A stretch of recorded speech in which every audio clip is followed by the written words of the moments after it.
उत्तर प्रदेश की राजनीति में रविवार को हुआ योगी कैबिनेट विस्तार सिर्फ मंत्रियों की संख्या बढ़ाने भर का मामला नहीं है, बल्कि ये बीजेपी की 2027 विधानसभा चुनाव की रणनीति का बड़ा संकेत माना जा रहा है।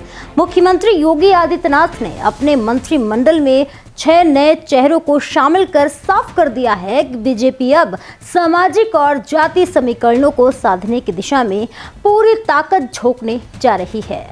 खास बात तो ये रही कि इस विस्तार में 3 पिछड़े वर्ग, 2 अनुसूचित जाति और 1 ब्राह्मण चेहरे को जगह दी गई है। नमस्कार, मैं प्रेयसी पांडे और आप देख रहे हैं भारत एक्सप्रेस।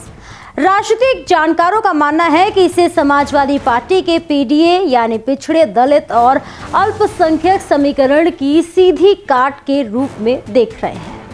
दरअसल साल 2024 के लोकसभा चुनाव में बीजेपी को उत्तर प्रदेश में बड़ा झटका लगा था। अखिलेश यादव की समाजवादी पार्टी ने पीडीए का नारा देकर पिछड़ों और दलितों के बीच मजबूत पकड़ बनाई और बीजेपी के पारंपरिक वोट बैंक में सेंध लगाने में सफल रही। यही वजह रही कि बीजेपी अब 2027 से पहले अपने पुराने सोशल इंजीनियरिंग मॉडल को फिर से मजबूत करने में जुट गई है।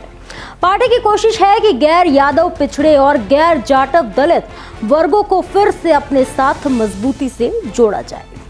कैबिनेट विस्तार में सबसे ज्यादा ध्यान पिछड़े वर्ग पर दिया गया।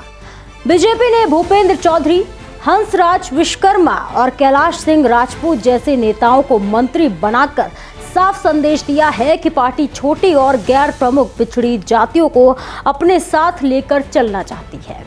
खासकर विश्वकर्मा और लोधी समाज पर फोकस ये दर्शाता है कि बीजेपी उन जातियों को साधने में जुटी है जो लंबे समय से निर्णायक वोटर मानी जाती है, लेकिन राजनीतिक प्रतिनिधित्व को लेकर खुद को उपेक्षित महसूस करती रही है। इसके अलावा 2 अन्य ओबीसी नेताओं सोमेंद्र तोमर और अजीत सिंह पाल को पदोन्नति देकर बीजेपी ने यह संकेत देने की कोशिश की है कि पार्टी में पिछड़ों की भागीदारी लगातार बढ़ाई जा रही है।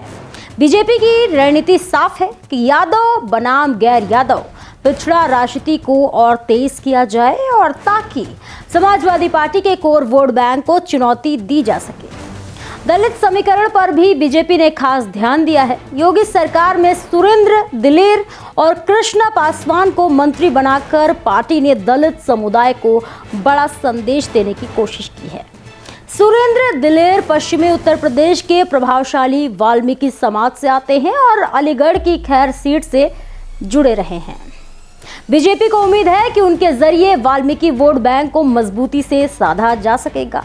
वहीं कृष्णा पासवान के जरिए पार्टी दलित महिलाओं तक अपनी पहुंच मजबूत करना चाहती है।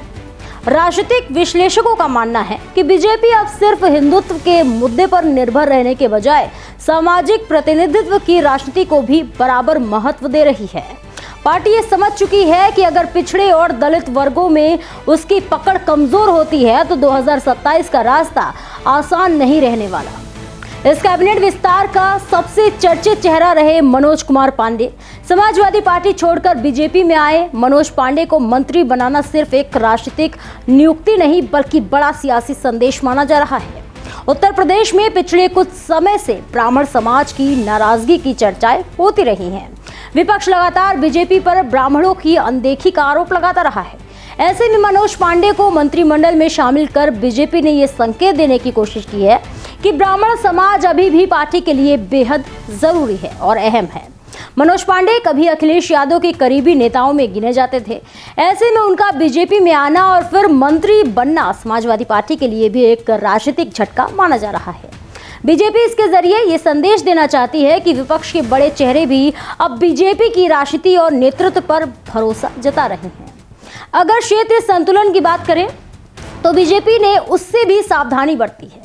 वर्तमान मंत्रिमंडल में पूर्वांचल से सबसे ज्यादा 18 मंत्री हैं, जबकि पश्चिमी यूपी से 17 मंत्री बनाए गए हैं। अवध, बुंदेलखंड और रुहेलखंड क्षेत्रों को भी प्रतिनिधित्व दिया गया है। इससे साफ है कि बीजेपी सिर्फ जातीय नहीं बल्कि क्षेत्रीय समीकरणों को भी साधने की रणनीति पर काम कर रही है। कुल मिलाकर देखा जाए तो योगी कैबिनेट का ये विस्तार आने वाले 2027 विधानसभा चुनाव का ट्रेलर माना जा रहा है। बीजेपी अब पीडीए बनाम एनडीए की लड़ाई को सामाजिक समीकरणों के जरिए लड़ने की तैयारी में है। पार्टी की कोशिश है कि पिछड़ों, दलितों, महिलाओं और ब्राह्मणों को एक साथ जोड़कर ऐसा मजबूत सामाजिक गठबंधन तैयार किया जाए जो समाजवादी पार्टी की चुनौती को कमजोर कर सके। अब देखने वाली बात होगी कि बीजेपी की ये नई सामाजिक रणनीति 2027 में कितना असर दिखाती है और क्या पार्टी एक बार फिर अपने पुराने वोट बैंक को पूरी तरह वापस ला पाती है या फिर नहीं। इस खबर को लेकर आपकी क्या राय है, हमें कमेंट सेक्शन में जरूर शेयर करें और ऐसे ही और भी देश दुनिया की तमाम खबरों को देखने के लिए देखते रहिए भारत एक्सप्रेस यूपी।